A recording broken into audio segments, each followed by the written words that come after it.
Hello, hello. Chris here with another episode of the Make It podcast. And this is an Indie Talk week. And that means I have my good friend and co-founder with me, Nicholas Buggs. Nick, say hello. Hello, hello. We're doing it again. What's up, man? Nothing much, man. What's up with you? Everything.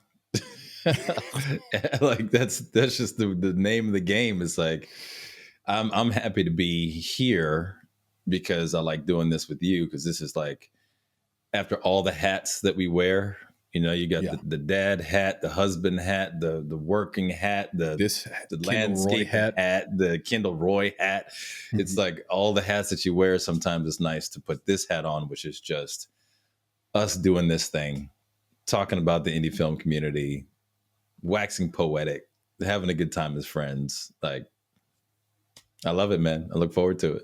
Hear, hear. Hear, hear. Agreed. And likewise. And we will talk about HBO today. Speaking of Kendall Roy, there you go. Was formerly called HBO. So we're going to cover a couple of things around streaming. One, this Wall Street Journal report that says that 49% of streaming subscriptions have gone down since this time, 2022. Talk about that, the impact it'll have on filmmakers and just society in general and why it's happening. We're going to talk about this HBO brand change, right? Going from HBO Max to just Max. And one has to wonder, why not just go HBO? Oh, we did that in the 80s. Well, that's old. That's old hat. Okay. That's another hat. That's old hat. Yeah. There you go. Old hat.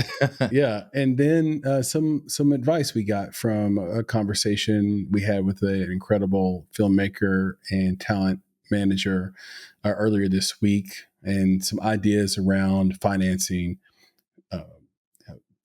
what a filmmaker should be looking for in terms of, or what a financer should be looking for, I should say, in terms of their filmmakers, in terms of their artifacts, like what they're creating, what's most important, and then what a filmmaker should be doing and how they should be behaving if they want to have investments in the future.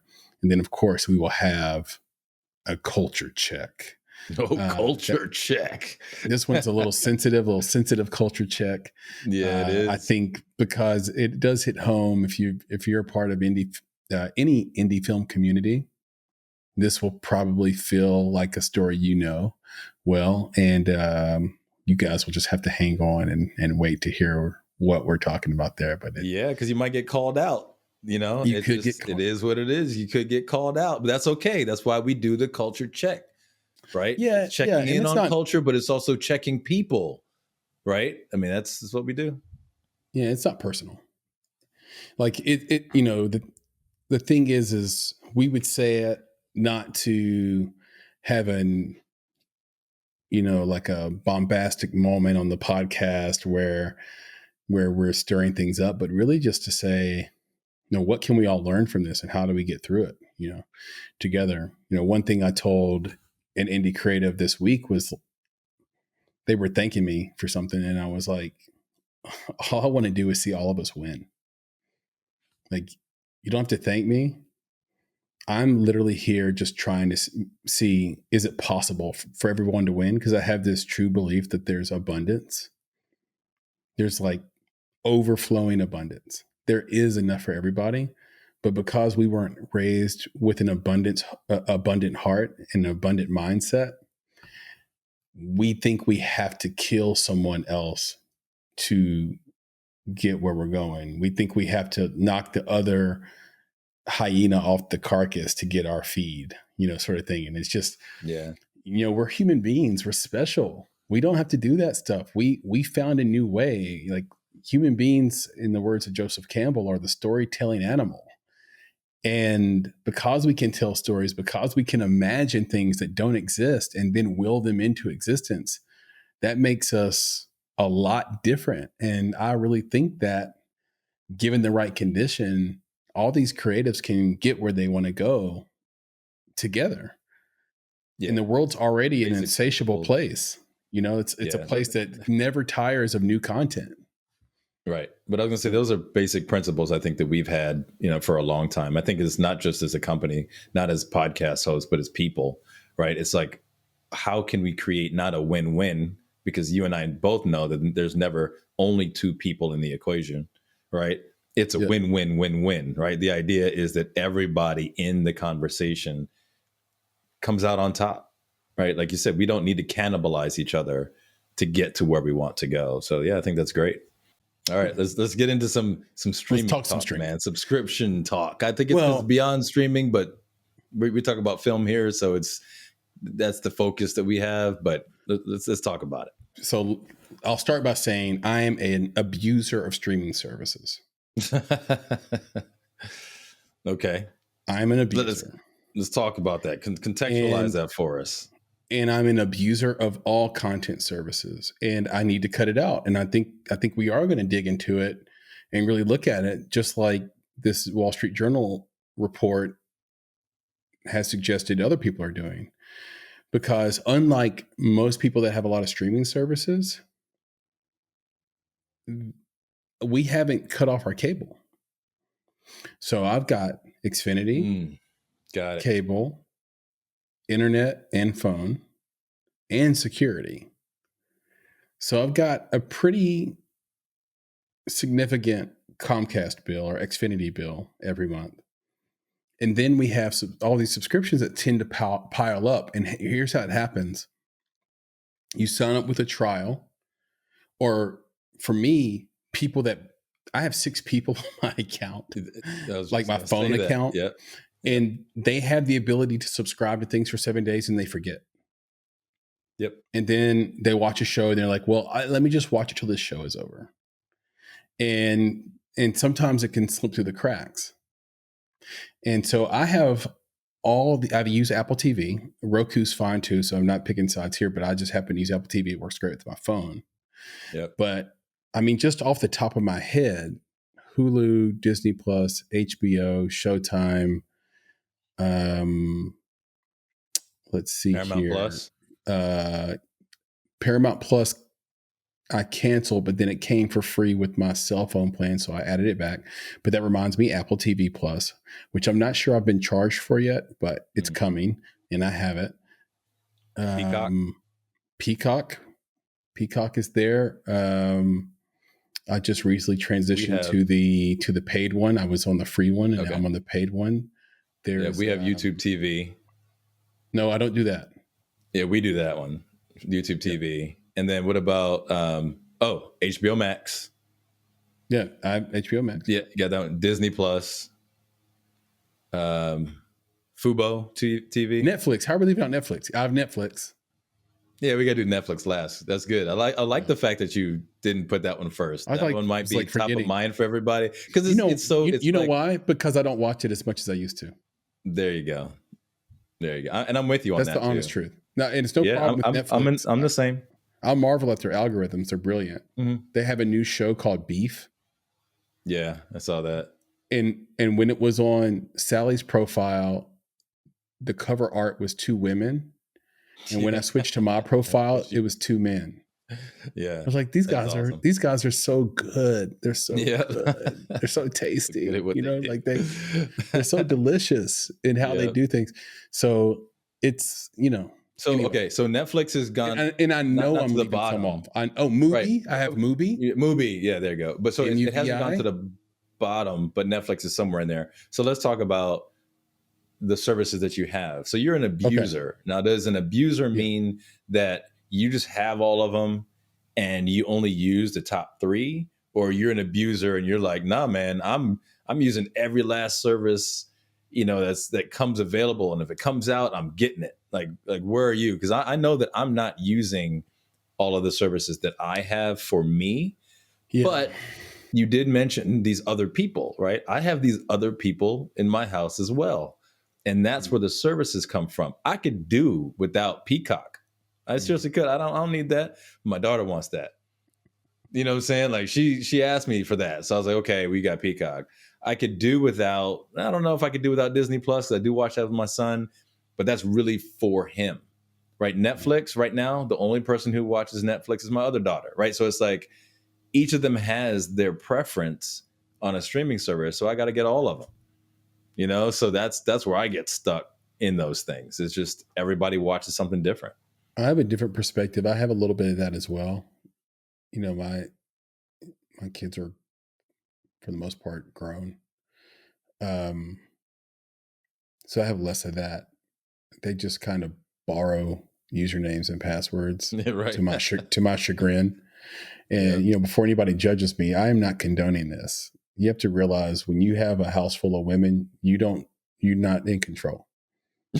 Like you can say no, and then you're going to find out that somebody went to your account and gave you the password anyway. Gave them I what they see. want. They're going to get what they want no matter what.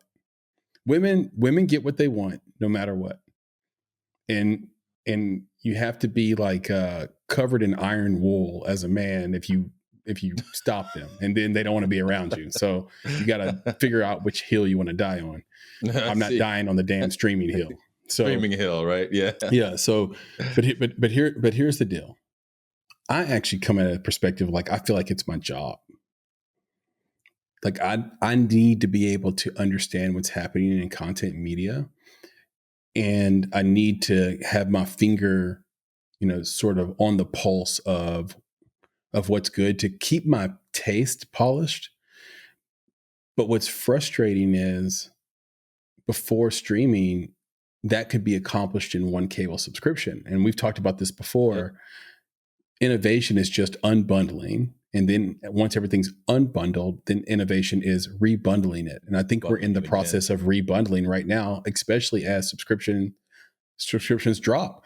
If these keep dropping, you're going to see the bottom 20% get acquired, just period. M&A acquisitions and be part of something else. When you have Hulu, Disney, and ESPN, you really have one service. That money goes into one hole, right? And Right. so I have all three of those services, but the problem is all your shows are spread out, right? So if you want to watch Succession, which we talked about earlier, episode 3, Chef's Kiss, by the way, highly recommend.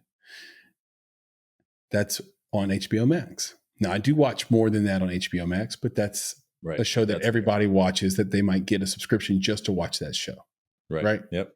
Then on Showtime, you might have Hard Knocks, or you might have The Shy, which used to be on. I think they've done their series finale or whatever.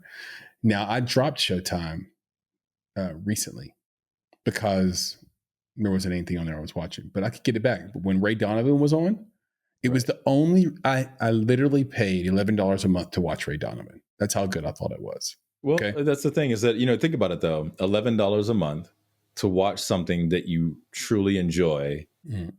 is nothing, right? You're going to Care. spend more than that just going to the theater by yourself one time, right? I mean, it's just Yeah. that's Well, worth it. So it makes sense. not me, but Right. One would pay that yeah, much. no, I'm just kidding. But here's the deal: is that not true though? I would love this audience to really think about this idea. Like think to yourself: all the shows you watch, they tend to be all over the place. Yellowstone Yeah. is on Paramount Plus. I like to watch Dan Patrick sometimes in the morning while I'm making breakfast. Sports show that's on Peacock. I know a lot of people have Peacock just to watch reruns of The Office Right. Yep. and Friends. But it all Seinfeld's on adds up, Hulu. man. It all Handmaid's adds up. Tale, Hulu. Dave, Hulu. Yep. The Mandalorian, Disney Plus. You have these shows, and what used to be a streamlined one price thing has now turned out to be something you paid more for than you ever expected. So for me, what started in 2007 as a Netflix account that I paid $7.99 for. That's how early I was on Netflix. This was like mailed to your, they didn't even have a streaming service. They just mailed you Yeah, it was like movies. Redbox. Yeah. Yep. Redbox has the streaming service, by the way.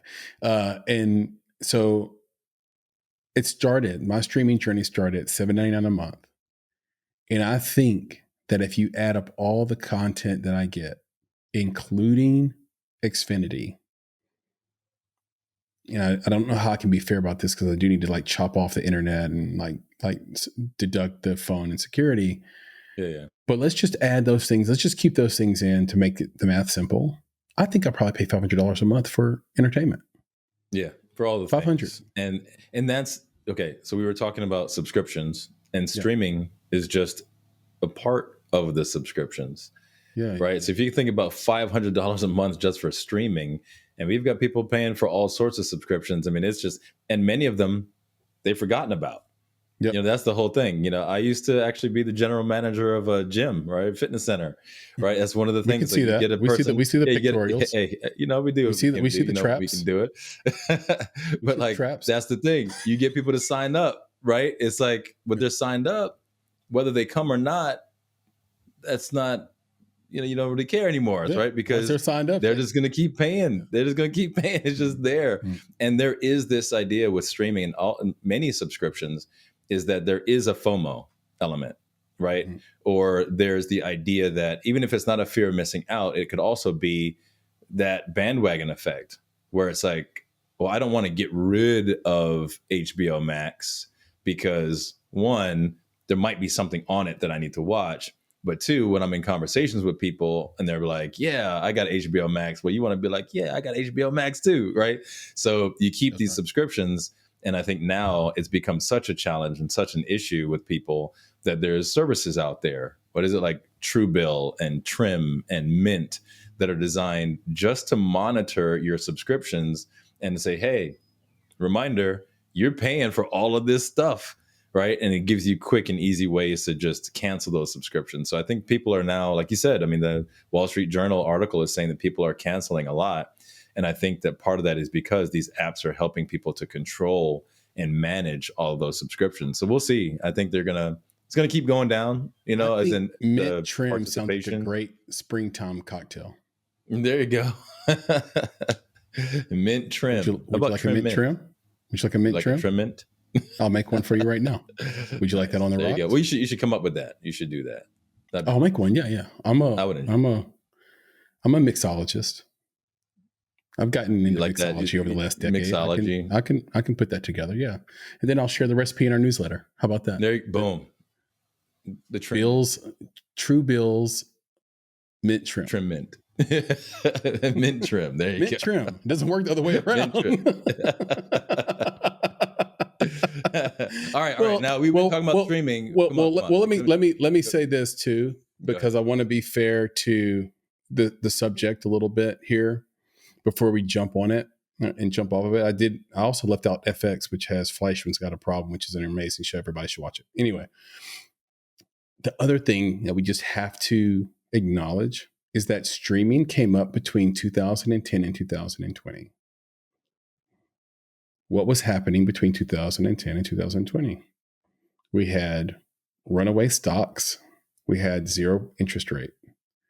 So we were living in a time of great wealth, and people could afford these things and they didn't think about it. There was money to be had. You had people that became millionaires off GameStop. You had people who became millionaires from Tesla stock and from um, Square, which is now Block. You had people that were Bitcoin millionaires. You had people that Bitcoin billionaires. Like a great example of this is this guy named Chamath Palihapitiya, who runs Social Capital. And he's also one of the co-hosts on a podcast, great podcast called All In. And he was mentioning to the other three, because he was in an argument, and one of the hosts, Jason Calacanis, shout out to Jason Calacanis, was saying that, hey, you need to back up here. You're the only person in this group that hasn't built anything. We're all founders. We've all built something. And until you build something, then you can talk to me. And then he says, but I'm the richest. Isn't that tilted? and it just goes to show that, like, he's the richest because it was better business to invest in things between 2010 and 2020 than it was to build things, which is ass backwards, by the way. And so people had all these streaming services, and now interest rates are ticking up, tick, tick, tick, tick, tick. And everything's a little harder. Everything costs a little bit more. Not to mention, literally on the treadmill this morning, I saw Good Morning America telling you the 3 tips on how to prepare for a coming recession. And that's a show that goes out to half the country every morning. Right. They see that, they get scared. Okay, where do we need to cut back? Where's the fat at? Oh, are you really, really, really watching FX? Are you really watching old reruns of Homeland? You're going to have to find another way. We need to Right. cut that. Yep. Let's cut what we can, you know? Yeah. Well, So I think there's I just also, want to be fair yeah, to yeah. the economy too. Yeah, and I would say that that's all true. Inflation went up. People need to find. I mean, groceries are more expensive, right? You got to figure it out. You're going to eat. You're going to watch Netflix. But I think there's also, there was the And myth. fear setting. Yeah, but there was the myth that you could cut the cord and save, right? And I think it was in the beginning we felt that that was true, but Yeah. then they started popping up all these. Yeah, then you started popping up all these services because it felt like it was just Netflix at first, right? And then it was just like pop, pop, pop, pop. All these things started coming up, and now you had to buy the new thing, and then buy the new thing, and buy the new thing.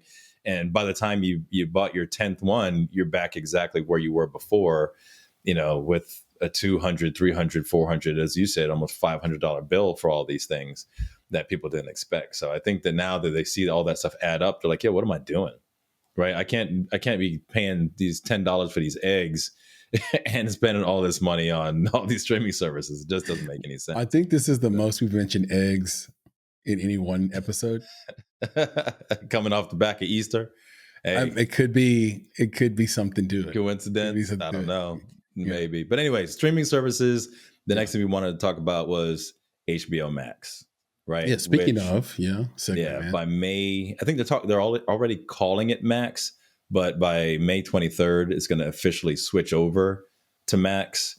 And maybe for me, Chris, I haven't done my due diligence on it yet, or maybe the word isn't out yet, but I don't get it. The only thing that I could even think of is that they're going to be, since they're merging some of that Discovery Plus content into this platform, then maybe the intention is to have the title or the umbrella called Max, and then you get HBO content within Max, and then you get Discovery Plus within Max, and then whatever else. I mean, even the movies, like it's Warner Brothers Discovery, so there might be a section just of Warner Brothers movies, right? So it's like Disney Plus. You go there, you get Nat Geo, you get Star Wars, you get Marvel. It's kind of all underneath that umbrella. But the part that really gets me about this is that they changed it to Max when that name, that brand of HBO is so powerful. And to potentially put it under the umbrella of something called Max, I don't know, man. It seems like the wrong thing to do. But again, I don't know the details. I'm not in the house that Warner Brothers built, right? So I don't know why they're making such a decision. And maybe it's the right decision. It's going to take me a little while to get used to being like, hey, I'm watching Max. One of the That's not keywords my you neighbor's said dog. there. That's right. By the way, if you have a dog, I know you don't, but for those out there that have a dog, and they'll know this, and then your dog is a pure breed, right? It's an Aryan. Not right. What you find out is that is that the names are super long and complex because you have to follow the dog down the family line. And so I have a dog named Clove, but her real full name is Clove Gypsy Basil Rain. And those dogs, those I know it's funny, Nick. I'm trying to figure this out. I'm The looking at names, you. I'm like, the what? names, I know the names are referring to the sire and the mother. And then I think the third name is referring to the maybe the mother or sire of those two that sired. I can't remember, but but the names is kind of like, No. and I think a lot of names are like that in the around the world. We just don't do it. Mm. But You mean the like Elka mother, daughter, yeah. So you just end up with a Thor's daughter? progressively longer names as a dog. You know what I mean? Like it's weird. No, Anyway, no, no, no. I don't know what you mean. I've never I'll show heard anyone you. call their dog by multiple names. Is never not a thing. No. It's not worth it. It takes too much time. But all these dogs have 3 or 4 names, maybe 5. No, never Who's mind. dogs? I'm sorry. I'm not even gonna ask the question. Any pure, I'm not going down. You're any not gonna owner that suck has me a pure in. breed dog. Not sucking me in, bro. We're not going down that tangent. I'm not doing it. So Yeah, I've anyway, pulled you into it. HBO But Max, I bro. will say this. I will say this about HBO Max. I'll say this about HBO Max.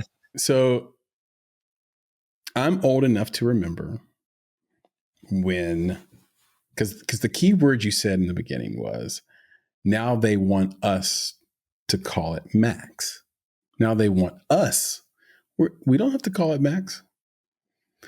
They will find out when they do their split testing and when they do their market surveys, are people using this word? Because I am old enough to remember when we stopped being called black and black people, and we were supposed to be called African American. And it's been going on so long now that I'm sure even black people think that black people said we need to be called African American. It was not. It was a politician, essentially, that wants us to be called African American. It's more appropriate. It's more appropriate. But I don't have to call producer Elise a European American. Anyway, it's just an interesting thought. So what happened is that it landed. On it landed. I'm saying it landed for black people, so that we still use it. But had it not landed, it would have went away. I think we're still on the fence right now with Latinx, or Latinx or whatever. They are doing surveys all the time to find out, is this name landing in the Hispanic community? And they're finding that it's not, but they're not just going to give up because they spent tons and tons of money to market this thing and to get people to say it on TV. That's how it happens. People get paid. Well, first. So now we'll see. So now they've changed to Max, and they want to see, are we going to call it Max? And then if so, do they have a secondary product coming? But here's what I will say, all joking aside, is that the CEO of Discovery, David Zaslav, is considered a brilliant guy. For all intents and purposes, he has built a company from the ground up that is very successful. And unlike a lot of the content companies that have been around for decades, which always are looking for, that always run up profits and then have a handful of bad investments and quickly get into debt and need to be purchased. And it happens all the time. And I would recommend anyone to read the Who is David or Who is Ovitz? Is that the name of the book? Michael Ovitz. Yeah, Who is Michael Ovitz? Yep. I said David. I had David on my mind. I would tell everybody in film to read Who is Michael Ovitz, and you'll just see how much M&A, merger and acquisition activity goes on, and how it actually happens and starts. So, yeah, I mean, if he's doing it, there is a degree of faith that we should have that he has a grand plan that's long term and not short term thinking based, because he just hasn't ever done that in his career. Yeah, I mean, like I said, there's been a lot of change. That's for sure. Right. I'm not in the house that they built. Right. So again, I'm sure they've got a grand design. I'm sure of it, but it's just crazy. So not only that they took the HBO part off of it, but what other streaming service, and you can let me know if there is one, because I could just be, ignorant to it. What other streaming service has like a person or a dog's name as the name of the service? Like, it's Max. Like, I'm watching Max. I'm watching a person. Like, it sounds like I'm watching, a living being. I just watched this on Max last night. It's just weird, but I'll get used to it. And I'm sure HBO will be a subset of Max. So you'll still be able to say, I watched this on HBO, right? Discovery Plus. They're going to find out, are we going to say that? And I'm still going to say Discovery Plus, because that's what you watch, right? I think that might be what's going to happen. Yeah. I mean, to me, if you ask me, what did you watch Succession on? What did you watch John Oliver on? I'll say, oh, HBO. Or I might say HBO Max. And it might take me a while to adjust to Max, but trust me, they're going to have their emails out, their surveys out. They're going to be coming to see, hey, how do we like that change? Is this working? Or it could end up being like a website, like a desktop website where it's like Max powered by HBO. It's just like dumb HBO stuff. Discovery. Just Yeah, right. Yeah, playing with us, just playing with us to yeah, play with us. It's I don't yeah. know. But We'll they did see. keep the little thing that's inside of the O right on HBO. They kept that in the center of the A on What Max. what's in that? The What's circle, in? the filled in circle. That's on the logo for HBO. Okay, yeah. That's now still in the center of Max. So like you still know that that's HBO, or at least it So houses HBO. so they're keeping some brand integrity by keeping the Yep, font, basically. exactly. And that Yeah. little, yeah, exactly. Yeah, and I mean, as guys that do branding and marketing, I think there are some norms you expect. I mean, depending on your product, that kind of dictates a little bit when you change your logo and how you change it, and when you change your branding and marketing approach and how you change it, and then also your revenues. There's been a wide variety of Coke cans to come out since the sort of introduction of Coke as a product. And there's a few websites out there that I think that like show every single iteration of Coke can up to present Cans day. and bottles. But what's remained is the script font of Coca-Cola. And that'll never change because it's classic, and they have incredible revenues. And the only time they'll change it is if their revenues drop. What you'll notice a lot of times with apps on your phone, you'll look at your phone one day and the app will change. You'll be like, "Where's that app? Oh, they changed their branding." Apps have Right. to do that all the time, and especially on iPhones because they're giving up 30% of their profit to Apple on a regular basis. So it eats into their margin. You have to have an incredibly viral app to survive in the App Store. And so you'll need to do something to sort of engender new and motivate new users, uh, new subscribers, whatever it may be that you're selling. And so you'll see a brand change with apps happen once every year or two. But if you typically have a legacy brand, or you're trying to build a legacy brand, you don't make changes to your core branding ever. It's your brand. You live with it. It's how people recognize you. Hermes is never changing that font. They're never changing the graphic they have around those words, and for good reason, and rightfully so. You have to know that a brand is about consistently showing someone the same thing over and over an extended period of time until they learned. It's like a song you hate, and then the radio keeps playing it, and now it's in your brain. Right. And then Or in it just 20 has years you meaning. hear it and you catch nostalgia, even though you at the Yeah. time you didn't like the song. The And symbol so has meaning. That's the main thing. The symbol yeah, has meaning. Yeah. and so to your point, Nick, this is a big move in the sense that they're disrupting a little bit of what we've always known and what we've associated and affiliated with high quality. But also to your point, they didn't change the font. So our brain's still going to trigger and say, oh, that's HBO. Right. Yep. And it's going to be probably, like I said, it's going to be underneath the Max umbrella. So it'll end up being fine. It's just very interesting. I'll just say that. So anyway, It is. We also had we beaten that one. interesting conversation with Vanzel Burke, who runs Burke Management, talent management in Los Angeles, and he's worked with Todd Bridges and Darius McCrary. I think Christopher Nolan, and he's got a bunch of like people in his roster that are luminaries. And he's the guy who did the movie Karen, if anybody wants to check it out. But we were talking to him, and he said some really interesting things about how he chooses to invest in films. And so if you're a filmmaker out there listening to this, I think this is an important part to pay close attention to. And I basically asked him, I said, what do you look for? Like, what is your top priority when you're There you making go. Yep. a investment decision? Is it cast? Is it the filmmakers, or what me and you, Nick, call filmmaker founders? Or is it the story? And he said, to me, it's story. And I've always said, and I think you've always backed me on this thing, that story is king. That's But I right. think what's interesting about that, well, there's a lot of things that are interesting about it.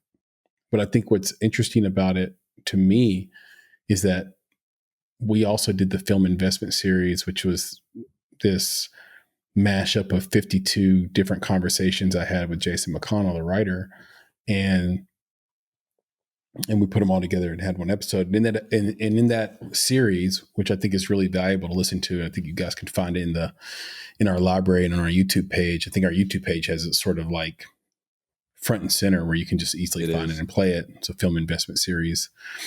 And I'm a big believer in looking hard and long at the filmmaker founders. Like, I want to know, what type of person am I wiring this money to?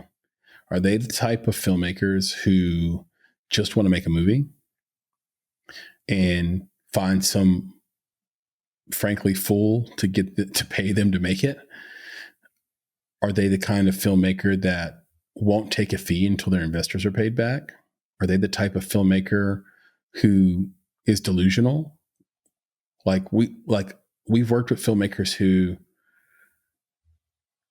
even though they didn't have the right structure financially and didn't have the branding and marketing structure from the beginning in place, they still had an expectation that they were going to have a multi-million-dollar film, like profit end, gross end, right, off of a micro budget investment. And you can have all these different types. And as an investor, I think you want to know, like, before you place your money down, because you need to be with a type of filmmaker who's really passionate about being successful financially, and not everybody wants to do that. Some people just want to make a movie and satisfy their creative, and the money's secondary. Because to your point, like you said in the past, Nick, like, a lot of times a filmmaker is like, well, my fee's baked into this budget, so I'm good. Exactly. Yeah. And I think Vanzel's right. I mean, you've already agreed, right? Story is king, right? Mm-hmm. That's where it starts. But for me, one of the reasons why it starts there is because that's how you know if the filmmaker has a story to tell. Mm-hmm. Right. And what I mean by that, I'm being very explicit when I say the filmmaker has a story to tell, not that the filmmaker wants to make a movie. Assuming they've written it. Right. And I think that's generally speaking, I think you have a team, writer director. Yeah. Exactly. They're coming with something that they've written, together. Yeah. But I really do believe that that's where it starts. It's like when you're really invested in the story, you're saying, wow, like, these people they have something to say that I'm connecting with. That's the starting point. And then you get into what you just mentioned, which is, okay, now who are these people? And that gets back to some of our core principles around looking at who the filmmakers are, right? It's the whys, right? Why you, right? Why do you have to tell this story, right? Why you? Why this story? Why now? Yep. And then why me? Why us? Yeah. Why right? As an investor, right? Exactly. Why us? Why would you pick us to be part of this story? And that why us, of course, is super important. Back to some conversations again that you and I have had around this, is that as an investor, especially with us, it's like, we're going to be there with you, right? This is, we're almost joining this little family here, right? We're going to be in for the long haul. At least that's our thinking. So if the why you is just because you want our money, then that doesn't work. Yeah. Right. Because that doesn't say you want us, right? You can get money anywhere. Right. So why us? So, but again, I think it all starts with, I read that story. It connects with me. Now I want to know about these filmmakers, ask the why questions. If those why questions are connected, like I'm connecting with that, then we got something here. Right. Then you get into the other things like cast, and, you basically, you see an opportunity to make something great. But go ahead. No, that was all perfect. And it's got me, you have to be careful, because I get passionate about this subject. Of course. You gotta be careful about what you say, because there are filmmakers out there who actually hate their investors on a fundamental level. They don't actually hate them as people. They reach out to them. Those people give them money, and they're like, "Thank you so much. I'm so appreciative of you and for you, and like I couldn't have done this without you." But from a lifestyle and principle standpoint, and like what they believe what each side believes they stand for, they hate each other. They would never be in the same place. I've just met a lot of filmmakers who vehemently dislike people in business who tend to Oh, be got your it. You investors. mean it's not they don't, yeah, right. They don't hate the investors, but it's like They hate they what they're have this about, their internal philosophy. struggle, Yeah. right? That Yeah. yeah, I'm an artist. They're in business. They're Yeah. yeah. And they've almost been taught that by Sesame Street or something. I don't know what it is, but it's like, It's not. but That's it's definitely not starting. Sesame Street. Shout out to You know, Denise Green. these are the people They, in our neighborhood, bro. Like yeah. in our neighborhood. This is Yeah. Sesame Street is. Yeah. I don't I'm know which, I don't know which one it is, but I tell you what, it seems like it starts young, and or maybe when you're a teenager and you get riled up and you're like, I'm pumping my fist against the man. Well, who's the man? The right. man is whoever has money. But it turns out that's who you need to make your film. And so you have to try to overcome that. And I think part of that is, well, look, I'm going to quietly hate you, but I'm going to love you while I'm pitching my movie to you. And It's interesting. then jokes on you. We made our thing, and you'll be fine because you have lots of money, so you're fine. Oh well, And that's a whole different story yeah. right there, right? With the Mhm. you'll be fine, and I think that's where you and I are again just huge proponents of speaking to potential investors, potential Mhm. executive producers, and saying that you need to be part of it, like be part of the team, so that that doesn't happen, Yeah. right? Like the ivory tower thing, like we talked about, we're not ivory tower EPs because we want to be part of this. Like there's no way that you're just going to make your money as a director or producer or writer or whatever and then bounce at the end, right? Not going to take me Yeah. for a ride. Like that's not cool. So I think that's what Yeah. we always tell investors or potential investors is be wary of that type of behavior. Everyone has to be equally invested, whether it's time, energy, whatever, in making everyone successful. It comes back down to the why me, that Mm-hmm. fourth why, Yep. because a good why me, at least in my opinion for myself, is that maybe you've seen some of the work I've put out there. Maybe you Right. know that I'm a musician.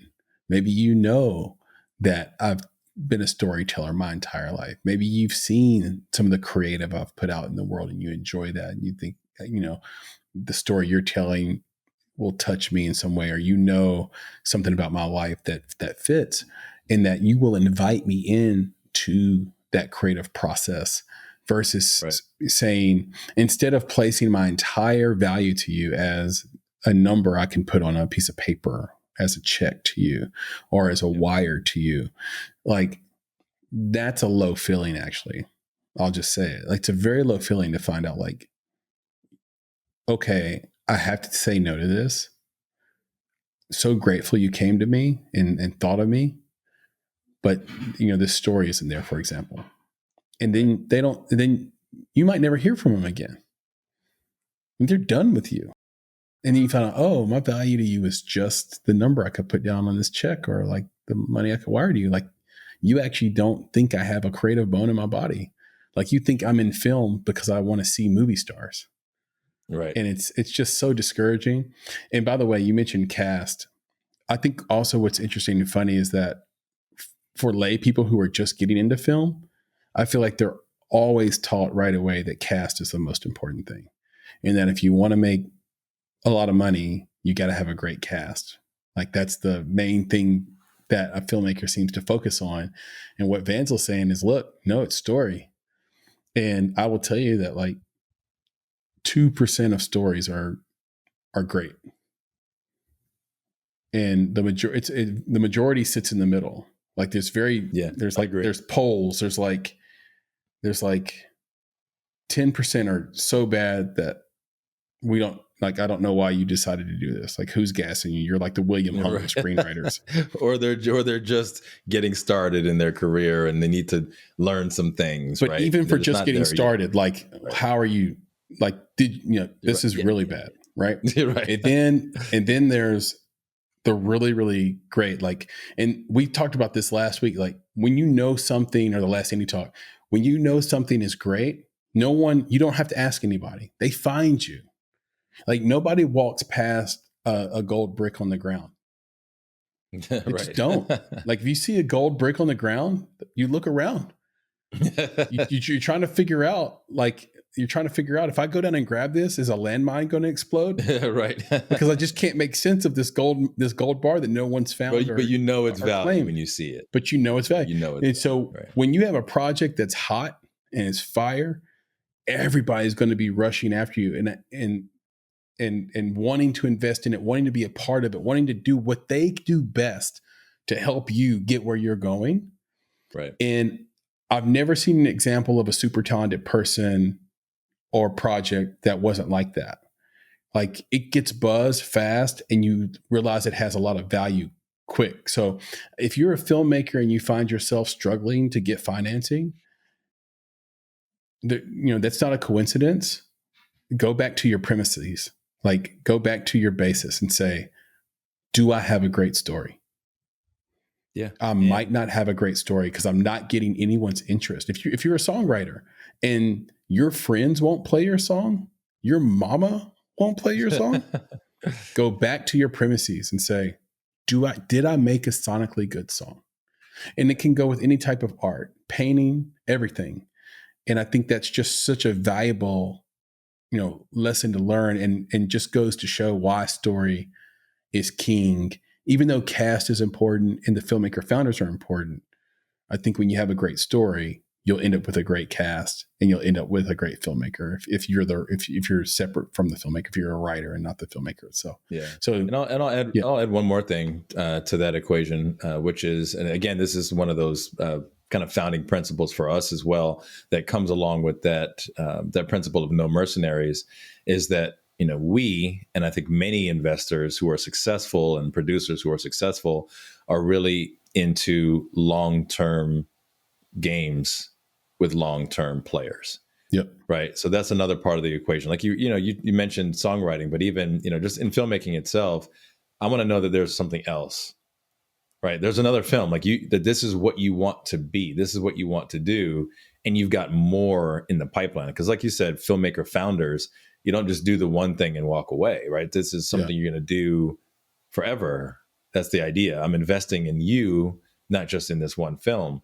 So if you're working with someone who's going somewhere, who's got something else to do once this project is done, then you have a little bit more confidence in investing in them, right? Because you're going to work together to make sure you get your return on investment, whatever that is, so that you can do it again together, right? Yeah. Like, that's the idea. We're in this together for the long run.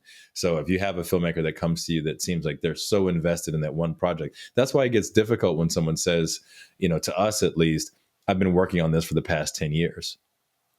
It's like, It's tough because it's like, well, is there nothing else? yeah. What happens after this? Right? Is it going to take let's say this one thing is successful, or let's say moderately successful. Is that it for you? I mean, you're burnt out after 10 years, Yeah. or is it going to take another 10 years to get your next project done? Right. Yeah. I'd rather work with someone who's like, I got this thing is hot. I've been working on it for maybe the past 2 years, but I've also got these other 2 or 3 things that once this is done, I would love to pursue these other things, right? Long-term games with long-term players. So I just add that in there as well from the filmmaker founder perspective, that, investors should, and many successful ones do, look for those folks who have a second, third, fourth project in the pipeline. Yeah. It's the old screenwriting adage. What do you do when you finish your screenplay?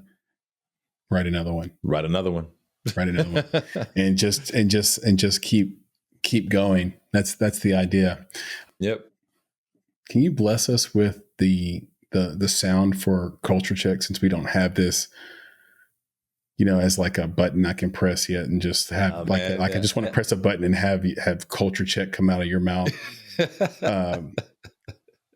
Can I? No, I'm Can gonna I? do it because I love Can it. you? I Yeah, love it. yeah. You give This is me great. the If give me that's the the thing, culture check sound. I don't want you to buttonize me, man, to the point that you don't need me in your life anymore. You know what I'm Yeah, saying? I don't need I that. want you to say culture check so I can feed it into our AI, and then See, that's I can just type anything I want and it'll sound in your voice and right. completely replace you Exactly. on this podcast. Replace me. That's what I'm saying. Like that's what I'm saying. I'm not trying to give that up, bro, because I enjoy being able to sit Yeah, here across from you, either yeah. in person Likewise. or virtually, and say culture check.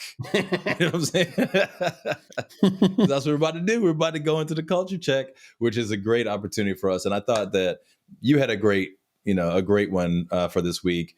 Just to let folks know that I had actually thought about, a different one, which I'm not going to go into, but this whole J.K. Rowling thing, in HBO or HBO Max or Max, whatever, Yeah, picking up that Harry Potter series and doing that, and it's getting a bunch of blowback because of that. But I think there's time for that conversation. That's definitely not over. But Chris, you had mentioned some things that that's or an some ongoing behaviors. saga. Oh, it is. That's what I'm saying. It's never ending, and we'll hear about it again. We'll have an opportunity to talk about it.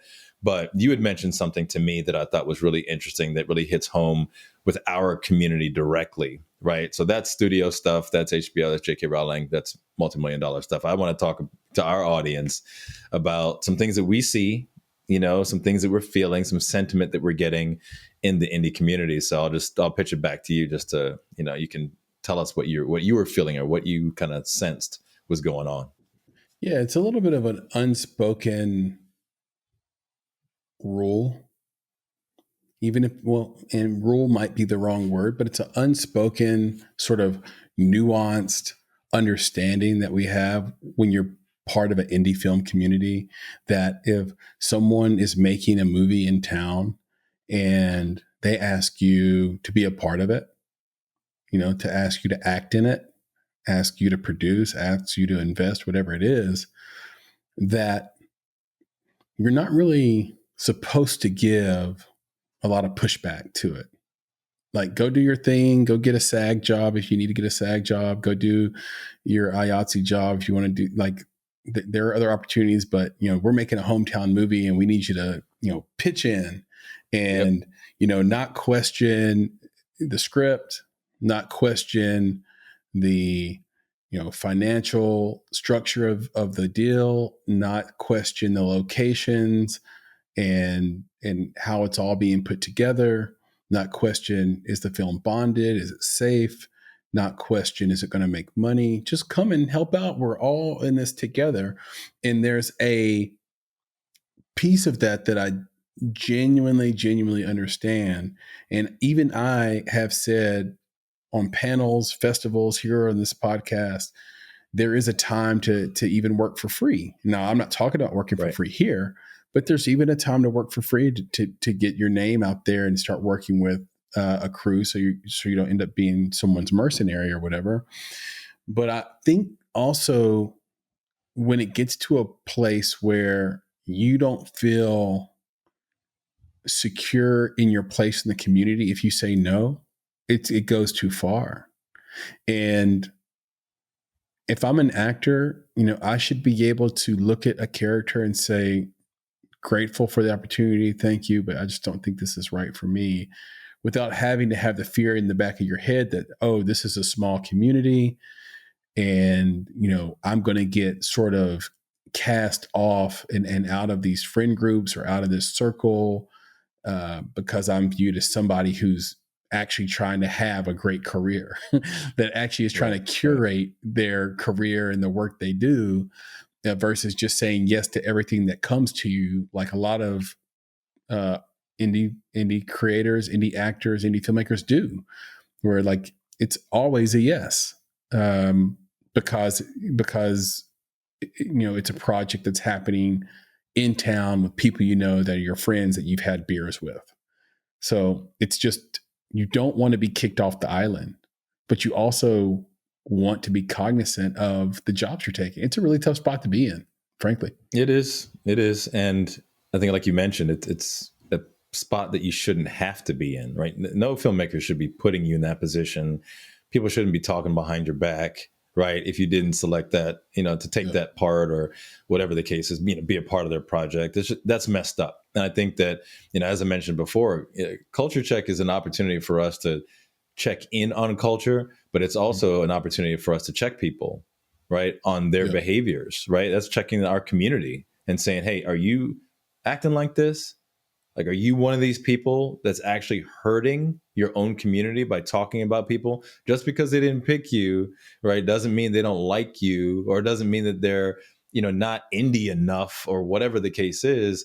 You Yeah. have to remember that, people are looking out for their careers as well. And, as you and I always talk about from a branding and marketing perspective, they're out for their brand, right? Yeah. So a certain character that you've asked them to play may not be on brand for them, Right. right? That just might not be the type of thing that they're doing.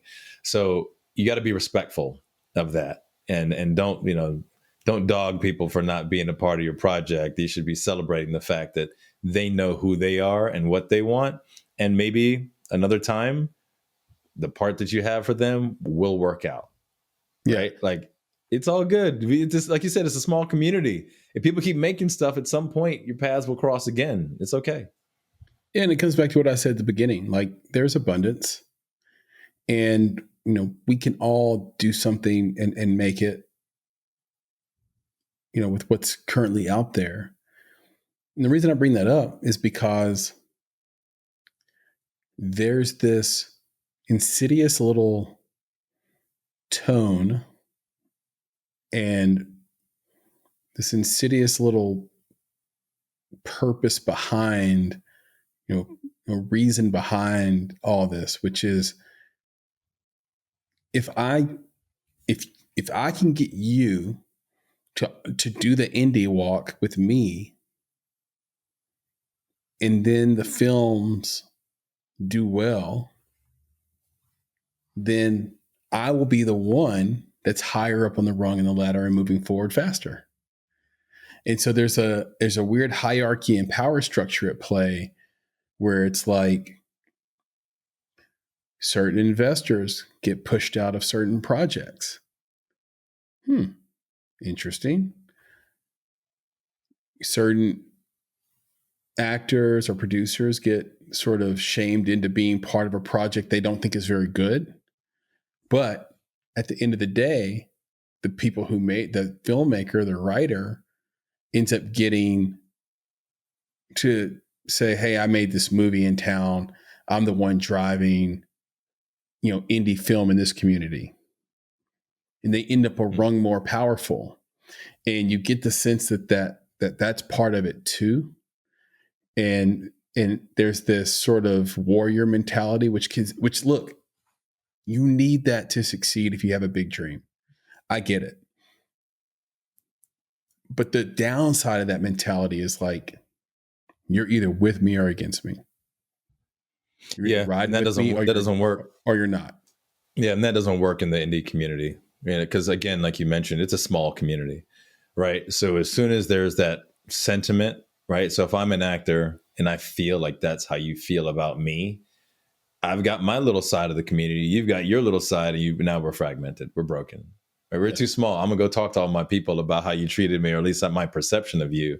So again, it just does a disservice, all around, because we're too small to be hating on each other for any reason, right? It's like, Yeah. And even a and, film and that it's subtle. yeah, but even a film that is, say, you didn't like, let's to kind of turn it a little bit to just indie community in general and say, hey, there's a film that these guys made that, maybe I didn't, think it was the best, right? Like, it just wasn't up to my standard, right? Yeah. You don't need to say that out loud, right? Yeah. You might be able to, the idea, I think, in the smaller community, and this is something that I would say that, you've taught me even more, is that, if you look hard enough, if you look at it, I mean, you're going to see some beauty in it, Yeah. right? And it's like, focus on that, especially first, right? To say, hey, do more of that. Like, that was good. That aspect of it was great. Yeah, were there some foibles here and there? Were there some lighting issues? Maybe there's some sound. Maybe the acting wasn't up to par. But you know what? You guys did a really great job at this thing, right? And I think if you lead with that, that conversation in the community, right? You're always leading with that positive. Then I think it just brings everybody up, and it opens the door for the conversation about what didn't work. Yeah. right? And then it's less about critiquing people and it's just offering advice. So that's just another, piece of this Well, and it's small crazy. community feel that we've got here. Exactly. And point taken. And it's crazy because if everybody says yes, whether through shame or not, and you get on set and you have a great time and you have fun, it was all worth it. What was the big problem? What's the big deal? But at the same time, we have to keep the same energy the other direction and say, as a creative, I'm looking for a new challenge. I'm looking to do something that stretches my ability to the point in which I don't know if I can actually do it. Like, one of the things you taught me is how to work out in a way in which you're not sure you're going to get through your workout. Yep. And if you think you can get through it when you walk in, then obviously you left something on the table. Like, Right. if you're certain you're going to get through it, like, you should leave a little broken. And that's Yep. daunting to people. It's hard, but I think creatives actually feel that way. They want to go in and try to be broken. They want to try to go in and push the limits of their talent. And a lot of times, frankly, like, an indie project either is too far to the left, 3 degrees to the left, or the script plays it safe, or the project plays it safe, and the characters are the same character over and over. Like, I know a handful of actors in this indie community in Nashville that seem to somehow be playing the same character over and over and over again. It's like I know deep down they want to stretch. I know deep down they want a better part. I know deep down they want a better script. I know deep down they want to do something different. So, why is this happening? And then there's just the straight, like, power play stuff, like, and weird stuff. Like, I was having dinner with a filmmaker a month ago, and they were telling me that this person they've met 3 times. Every time they meet, that person reintroduces himself to them as if they've never met. Right. But this person's convinced that it's all power play. Like they feel like, okay, you're basically filibustering in a way. Like, you don't want to read my projects, you don't want to hear about my project, so you pretend not to know me. No, I see. And that's crazy. So it's not like it's not like I'm in your face. It's not like you get into a fight on the street when we were kids or whatever. This is like high level chess mind games going on. This is Ouija board shit. You know what I mean? Like, and like, I think It's just jacked up. That's all I gotta say. That's the stuff only that thing I you have can to even put it say into to as it. well. Right. Yeah. Yeah. It's messed up. That's one of those things. Like, I'm so good, I don't even have to spend time remembering who you are. That's Yeah. messed up. But yeah, the community is so small. I think to kind of wrap it all up, though, the community is small, and it doesn't do any of us a service to badmouth other people when they've made a decision for their own career.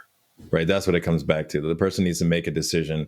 And we've had filmmakers tell us before that, especially actors, they're looking for the part that's going to get them another part.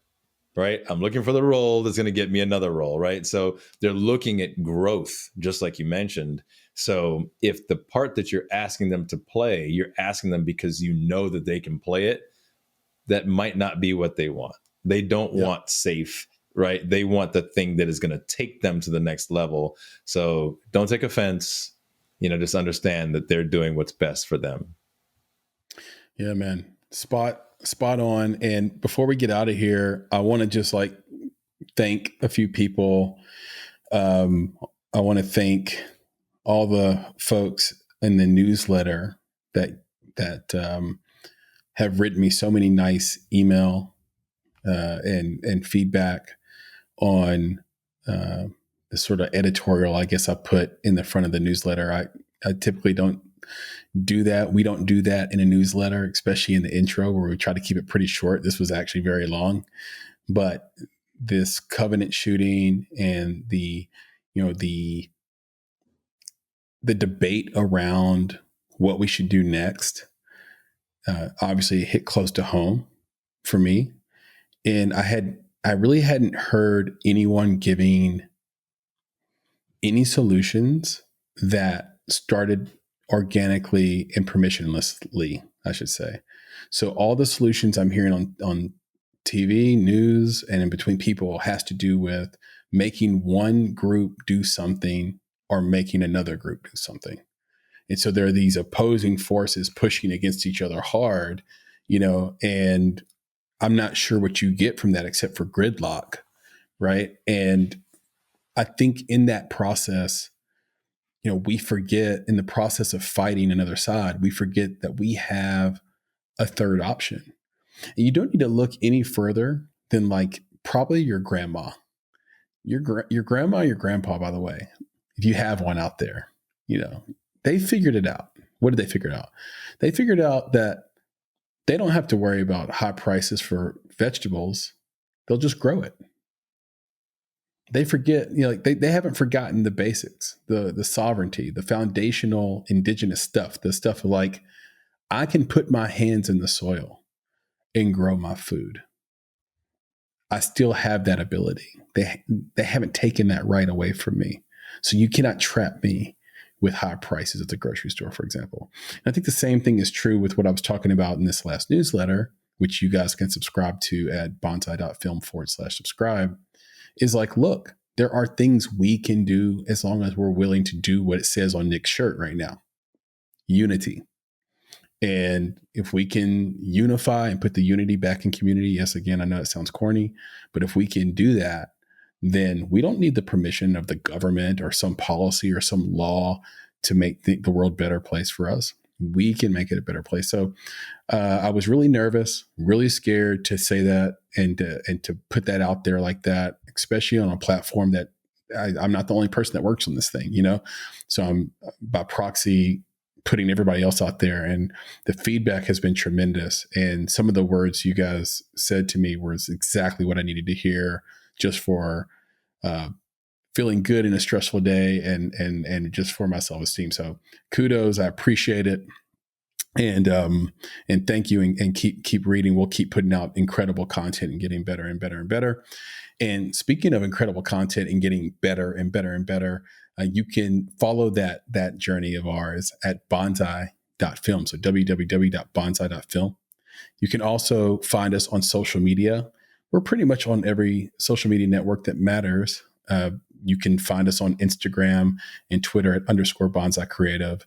You can search for me and Nick on Twitter just by typing in our names, Nick Bugs or Nicholas Bugs, Chris Barkley. You'll find us there. We're on TikTok, and we are definitely on YouTube. Our YouTube channel is just looking great. So super proud of the team for the way that the YouTube channel looks. Go there and enjoy and peruse, and definitely do subscribe and tell a friend. And as I mentioned before, our newsletter is at bonsai.film/subscribe. It's free, no pressure. It's free and it's wonderful. It's wonderful. We got a lot of good input that comes from the community that we feed back to our audience. Right. I think that's the thing that it's really important to say, is that, yes, some of this comes directly from us, things that we're interested in, things that we find, but we get stuff from the community as well that we want to share back out there in the world. So yeah, it's wonderful. We love doing it. And, we want more people to subscribe. So if you are subscribed, tell somebody else to subscribe, right? Yep. Let's, again, build the community. We're sharing. It's all about, this tiny little community that's actually really, really big. Yeah. Yeah. At the bottom of every newsletter, there's yeah, exactly. There's a little button at the bottom of every newsletter that says forward, and you can click that and forward it to anybody you want. And we're working on ways to figure out how to incentivize that through a forthcoming Patreon page. So keep a lookout for that. Keep your ear to the ground on our Patreon page. I know people have been asking me about that for years. And yes, we are finally doing and have done a Patreon page. And if you've been a true fan subscriber, awesome. We will likely call you directly and ask you to move over to Patreon in the near future. So with that, Nick, do you have anything else?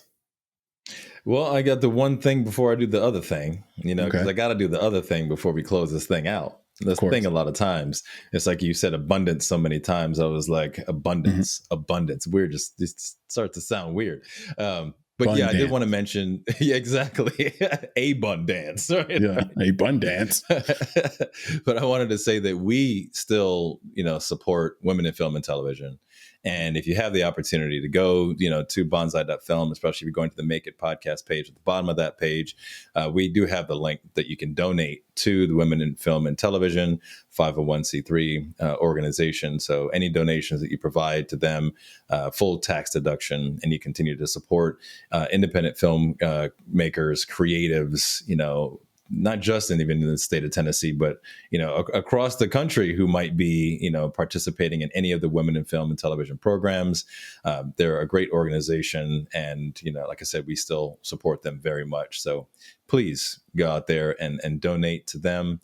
But with that, Chris, I'll go ahead and drop this on them because I love doing this. It gets me excited. This is part of, like you said, unity, right? Unity around everything that we're doing with the podcast, the community, the newsletter. You guys are going to hear, or you're going to read this in the newsletter as well, because this is, basically our principles that we're trying to aspire to and live by, which is be better, be creative, be engaged. And thank you for listening. Nick, talk to you soon. Yes, sir. We'll do it again, man. This has been great as usual. As usual. Peace. Thanks, Thanks, everybody. man. Yep. Take it easy.